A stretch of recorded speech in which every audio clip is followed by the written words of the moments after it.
Negara dengan iklim tropis seperti Indonesia ini sangat cocok untuk budidaya jamur tiram.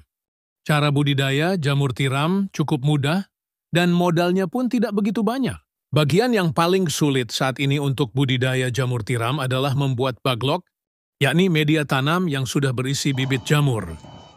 Namun nggak perlu khawatir jika Anda baru pertama kali terjun di dunia jamur tiram, sementara untuk urusan baglok yang sudah siap tumbuh, bisa pergi ke orang lain terlebih dulu. Lambat waktu jika usaha budidaya jamur tiram sudah mulai berkembang. Cobalah untuk membuat baglok sendiri. Nah, langsung saja inilah beberapa persiapan dan cara budidaya jamur tiram versi Jamur Ganteng Official. Yang pertama, menyiapkan kumbung. Kumbung ialah semacam rumah untuk jamur, yakni tempat untuk manaruk dan merawat baglok hingga tumbuh jamur siap panen. Di dalam kumbung tersebut terdapat rak yang bertingkat. Biasanya terbuat dari kayu atau bambu, dindingnya bisa menggunakan papan atau paranet. Dan pada bagian atap menggunakan genteng.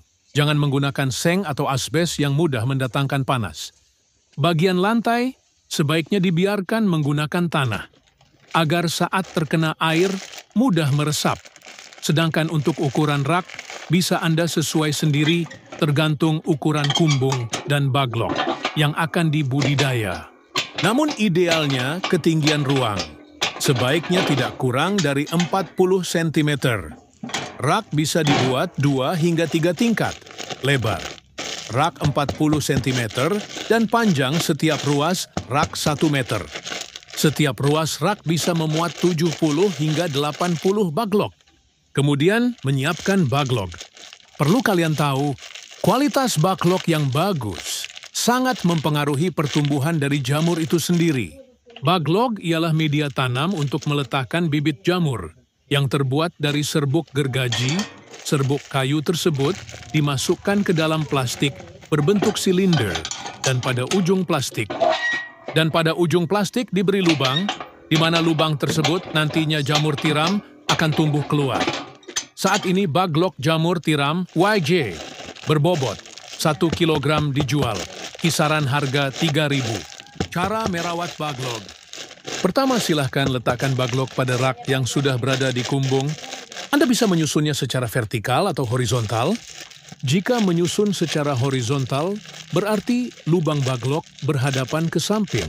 Sedangkan jika secara vertikal, maka lubang baglok menghadap ke atas.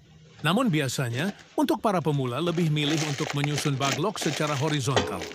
Hal ini dilakukan agar tidak ada air yang masuk secara berlebihan saat nyiram baglok dan proses panen pun bisa lebih mudah. Kapan penyiraman dilakukan?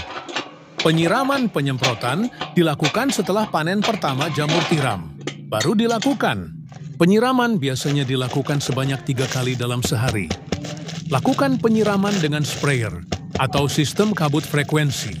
Penyiraman 2-3 kali dalam sehari tergantung suhu dan kelembaban kumbung. Proses panen. Inilah proses YG terakhir, yakni panen budidaya jamur tiram. Bila baglok yang digunakan permukaannya telah tertutup sempurna dengan miselium, biasanya dalam waktu 1 hingga 2 minggu sejak pembukaan tutup baglok. Baglok yang memiliki bobot sekitar 1 kg akan menghasilkan jamur sebanyak 0,7 kg. Jamur akan tumbuh dan sudah bisa dipanen jika dirawat dengan baik dan benar. Baglok jamur bisa dipanen hingga 4-5 kali panen. Setelah itu, baglok dibuang atau bisa digunakan bahan ompos. Pemanenan dilakukan terhadap jamur yang telah mekar dan membesar tepatnya bila ujung-ujungnya telah terlihat meruncing. Bila masa panen lewat setengah hari saja, maka warnanya menjadi agak kuning kecoklatan. Bila sudah selesai itu, jamur cepat layu dan tidak tahan lama. Kemudian jarak panen pertama ke panen kedua berkisar 2 hingga 3 minggu. Semoga bermanfaat dan barokah. Amin, amin, amin. Monggo YJ minat mau usaha jamur tiram, bisa diorder baglok jamur tiramnya via 108 5259 352057 atau via Shopee Yayan Mushroom, gratis, konsultasi seputar dunia perjamuran, tidak usah khawatir, takut gagal siap dibimbing sampai berhasil.